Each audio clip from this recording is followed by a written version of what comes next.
So write an account of the events that resulted from the opposition of Talha and Zubair to Ali. That was the 10-mark question. What was the result? It was basically the Battle of Jamal took place, because it is in Battle of Jamal then Talha and Zubair were martyred in this battle. Okay, explain why you think Muawiya refused to step down from the governorship of Syria at Ali's request. Now, opposition, why were they opposing in the first place? You're supposed to know this. Talha and Zubair initially gave their allegiance to Hazrat Ali as the Caliph. Ali was not swift enough in avenging Uthman's death. That was their claim. I'm not saying that he was not swift enough. This was their claim. That's why they were opposing, that Ali was not swift enough in avenging Uthman's death. They demanded retribution, went to Basra to deal with the plotters, confronted Ali at Basra, agreed to stepping back but attacked at night and then fled the battlefield.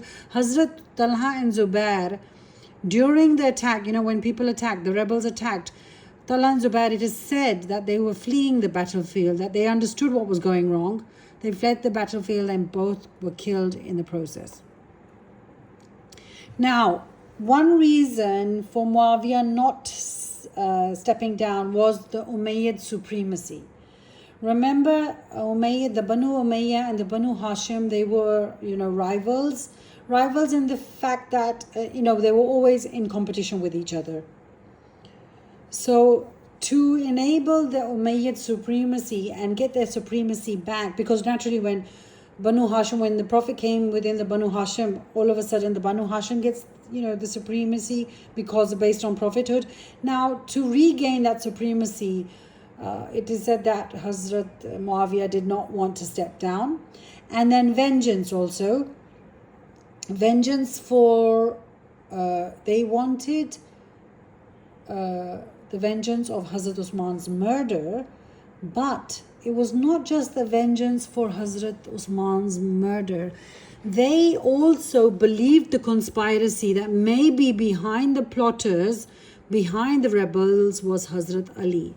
So he was one of the biggest blamers that, okay, these people were supported by Hazrat Ali, and that's why he was, he had that vengeance and that, to attack basically. And then Usman's murder, that instigated his, because they were cousins. Muawiyah and Usman were cousins. So based on the right of, qisas, he wanted, qisas, and plus he was also blaming Hazrat Ali also as to be the supporter of the rebels, whereas he was not. So it was not just vengeance for the murder of Usman, it was vengeance against Hazrat Ali also. And then, of course, the love of power, because he's been ruling since Hazrat Ali's time, and then, Hazrat Umar's time, then 13 years of Hazrat Usman's time. So who would like to step down from power after so many years? So the love of power is also visible there, that because if you are obedient to the Caliph or anybody who's the senior of the government, as soon as you are told to step down from your appointment, you're supposed to step down. And the only people who refuse to step down are the people who love their power, basically. So I hope that's answered the question. I don't think we have another question. I think that's all for today.